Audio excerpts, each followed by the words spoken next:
You know, I have to say there's definitely something going on behind the scenes in the metals market, precious metals, silver, gold. They took out these big, pretty big commercial short positions the other day. I mentioned that in the end of my video. And now naturally, usually that data is about a week behind, so whatever damage has been done may have already been done, keeping in mind this week is options expiration. Today is Thursday, and I believe most are, today's the day. They have to be cleared out by today. They have to be either sold off, rolled over, whatever it is, by today. So I would normally expect a waterfall of some type, drop in the price. Now silver at this moment is down 2 cents. Gold is up $4.70. It's not behaving the way you would expect with the club really putting hurting on it. There's just got to be some stuff going on. I just watched an interview on CNBC with Gaddis. Was it Bill Murphy?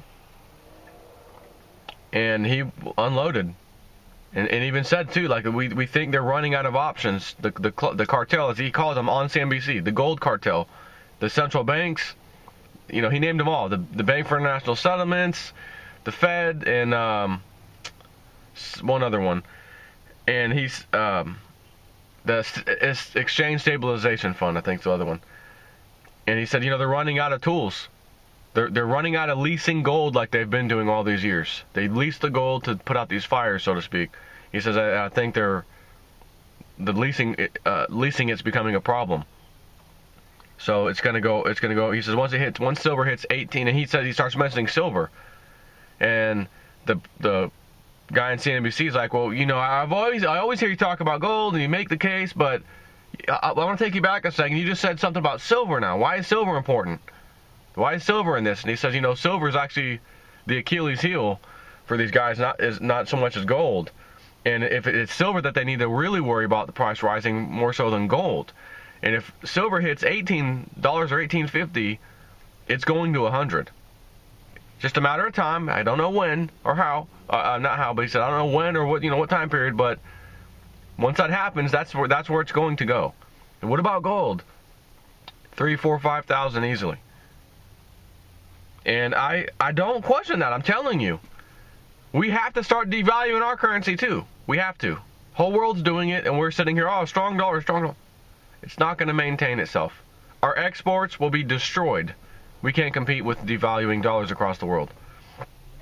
So, again, only a matter of time. But what I want to read you in relation to that, once again, Silver Doctors, commercial signal failure.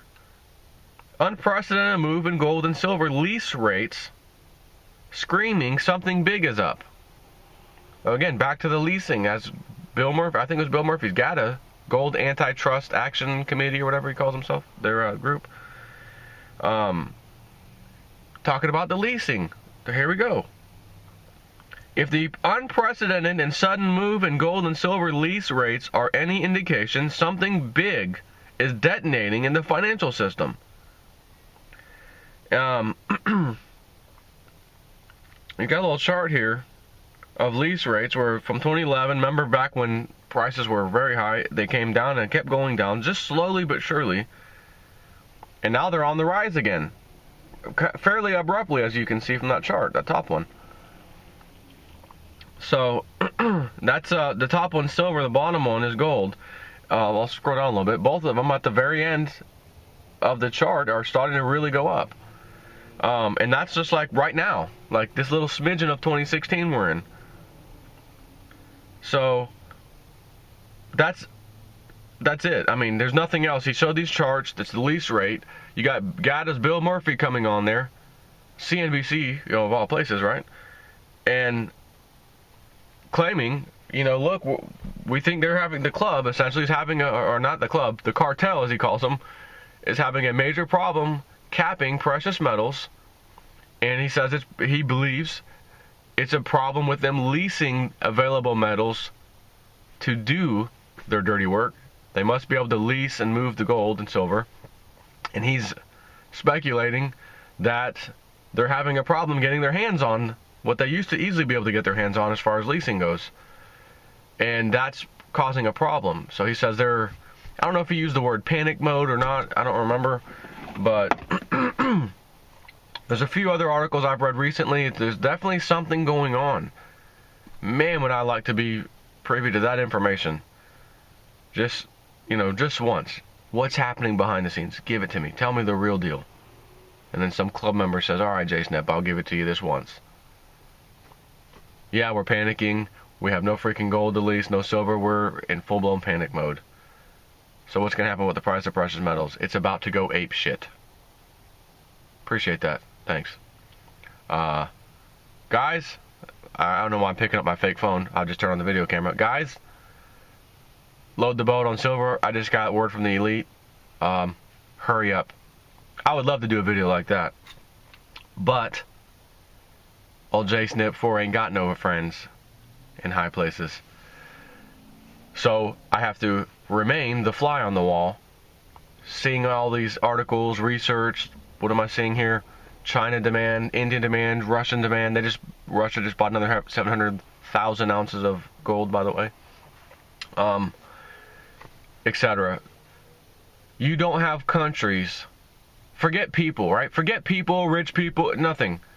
You don't have countries buying enormous, not small, not just enormous amounts of precious metals because they just decided one day it's probably a good idea to have some for fun. Let's dump our money when we could be using it for other things, for our citizens, infrastructure, whatever. There's always something a country can use some money for, right? We all have to have budgets, and government does have budgets. And trust me, they would love to say, oh, here's a huge bonus budget for you. Get all that stuff done you were wanting to get done. Trust me. What's their idea? No, let's not do that. Let's keep those budgets where they are. Let's go buy some precious metals. And let's do it for the next several years. Like nonstop. I've said this a million times. They're doing this because they know what happens at the end of the paper debt, unbacked paper money system. It will implode. They already understand this, and hopefully they'll have a soft landing for us all. Since they already know this is coming, we're still going to have to feel some pain, there's no question, because they have to have something new come and replace what we've been using. And no one's going to, as I said, nobody's going to stand for and say, let's do it all over again. We'll just create a new dollar backed by nothing. It'll be called remember the old one that we used to hear about? The Amero. Let's call it the Amero. And it's good for North America and Mexico. So the old sayings used to go. And right now I'm just making this up, but we're going to call it the Amero. Oh, yeah, it's good. Well, but hold on, last time the problem that we all just felt this destruction, this pain and suffering, was because we had unbacked paper currency. Yeah? And you're going to do it again, except the only thing you can come up with is let's use it in Canada, the United States, and Mexico? Yeah. No! Then we're going to have 3 countries imploding at the same time when this happens again. No, right? People would flip out. Now, let's try it this way. We're going to come up with this Amero. It's good for Canada, Mexico, and the United States, and the rest of the world accepts it and respects it because it's backed by precious metals. Oh, well, our last one wasn't backed. That's right, Nixon took it off in 71, and from there our debt skyrocketed. You can look at the charts, and they'll be playing it all over the news. Look at here's the chart from 1969, 70, 71, then this is when Nixon came in, and here's gold and precious metals, and here's the dollar debt, the debt system, the United States debt, it got out of control, and you can see they're going to, oh, yeah, okay, so gold is a good idea. Yes, it is. Okay, sounds good. Honey, I wonder if we should get, holy crap, how much is it? Too late. You have the opportunity right now to get you some precious metals. It pained me to hear the Canadian subscriber tell me they had to pay $2,400, I believe it was, for 100 ounces of silver. I thought to myself, I just bought some silver. And of course, I'm in America. And same example, 100 ounces would be, again, it's a little over spot price, and it was $15 and change. I want to say it was like, plus I used a debit/credit card, because it's just easy. I don't want to have to run to the bank, do a wire transfer, or write a check, wait for it. No. I want it, and I want it now. So they hit you with the little 2%, 3% fee on top, whatever. Long story short, approximately $1,600 for 100 ounces. I believe it was Kim, I think was her name, paid $2,400. That's painful. At the same time, that implies a $24 silver price in Canada. $16 here, $24 over there. Nothing changed. It's the same. As Lindsay used to say, Ron Paul, I think, used to say. It was Ron Paul. And he'd always talk about that silver dime. And how you could look at the price, again, the 1964 and previous silver dimes or quarters. And I don't know if maybe it was the quarter, not the dime. I can't remember, actually. No, actually, I take it back. I think it was the dime. Because at one point, I think the dimes were like $3 or $2.50, something like that. Back in 2011 when the prices were really high. And he was showing how, the price of a gallon doesn't really change too much if it's priced in silver or precious metals, right? It essentially kind of stays the same. So he says, you can see how it holds its value. So again, that in that example, and it's not perfect, but it just goes to prove a point. This shake I had for breakfast this morning, this cup is the same cup. And if I hold on to this cup today, whatever it cost me to buy this cup, and it goes up 25% or 30% or 40%, or comes back down or gets destroyed in value, it's still the same cup. It functions the same way. Nothing has changed. But wouldn't you like to have bought this cup when the price was down rather than up? Of course. So once again, right now is that opportunity. I'm telling you, and I will keep saying this, you will never, ever, ever, ever be able to repeat what's happening here right now, in this time frame, right now's time, with the world markets, the world unbacked fiat currencies. Nobody has currencies backed by anything across the planet.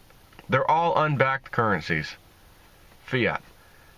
They're going to be backing them. It's official. It will happen. I don't know specifically when, but if we look at the 1988 cover of the Economist magazine, it tells you right there on the front. Get ready for a new, new world currency in 2018. Exactly 20 years after 1988. Oh, it's just a magazine cover. Oh, who owns the magazine or was part owner? The richest family on the face of the earth, the Rothschilds. The ones who put their central banks in all countries across the world. That's who. So they put their central bank system in all the countries? Yeah, they do. And central banks print all of our unbacked fiat currency, right? Yes, they do. Then damn it, if they say a new world currency's coming, I think I might expect a new world currency to come. And if the picture on the front cover of the magazine is like a phoenix rising from paper dollars, and it's not just US dollars, by the way. I looked at the cover. It's different currencies from different countries, all paper, of course. And they're on fire, and from the flames comes the phoenix with a gigantic gold coin of some sort around its neck. And the title is, Get Ready for a New World Currency in 2018. People are going to be feeling so sick to their stomach. Man, I wish I got in on that. Man, I wish I would have known. Man, I wish I would have got precious metals. And you're going to sit there and say, like I know I am, you stupid son of a bitch. I posted that crap on Facebook so many times. Did you not see it? Yeah, but I didn't. I mean, look, you're not a financial advisor or nothing, you know. Yeah, I'm just an armchair quarterback who provided you the evidence along with the postings. Because I don't want you to think I'm just some moron. And I can read, and I know you can read, and I know we both have common sense. But for some reason, you don't want to read anything I sent you. Matter of fact, you even posted a few times, stop sending me this shit. Okay. Now you and your family can potentially suffer, or maybe you'll have a good job during all these hard times that are going to be coming. And you won't suffer, but you're still going to hear me I'll get back on Facebook. Hey, I'll be one of you morons. We'll reverse roles. You'll be posting on how your 401k got destroyed, your pension's destroyed, you're freaking pissed off, you're ready to kill somebody. Here comes old Jay Snip Ford and whoever you are, you know, if you're me, here I come. Friend request from all my fans. Hey guys, what's going on? No, you don't even have to say anything. Just sit back and read their posts. The misery. Lost my job. Husband and I, we got to sell our other house we had. It was an investment property. That's gone. Oh my God, the housing prices. I can't believe it's doing it again. Oh my God. You're going to be checking off things. I covered that. Check. Oh, you're upset? Check. 401k. Check. Retirement. Check. Anything else? Job loss? Check. Warned you. Strangely, none of you are talking about if you had precious metals, you'd be okay right now. So let me go ahead and post that. I don't want to sound like the party pooper, but I've been telling you guys to buy precious metals with every extra penny you had. And I got a whole list of posts every time you bought a new iPhone. You had the iPhone 3, the iPhone 4, the iPhone 5, the iPhone 6. And by my calculations, you've got several thousands of dollars during that time period. And if we average the cost of precious metals during that time period, you could have X number of, you want silver ounces or X number of gold. And by the way, that same example is worth such and such today. Oh my God, don't show me. Erase that. Erase the post. I don't even want to see it. It's sickening. Sickening to you. I'm loving life. I did this to protect my wealth, and I I made a small fortune doing so. Not expecting that, just wanted to protect my wealth. It was a side effect. You know, like FDA side effects may cause this and this and that. Side effects of holding on to precious metals may cause you to be extremely happy, may cause you not to be upset if you lose your job, may cause you not to be upset if you lose your 401k, may cause you not to be upset if you lose your pension. Those are some good side effects. Take care.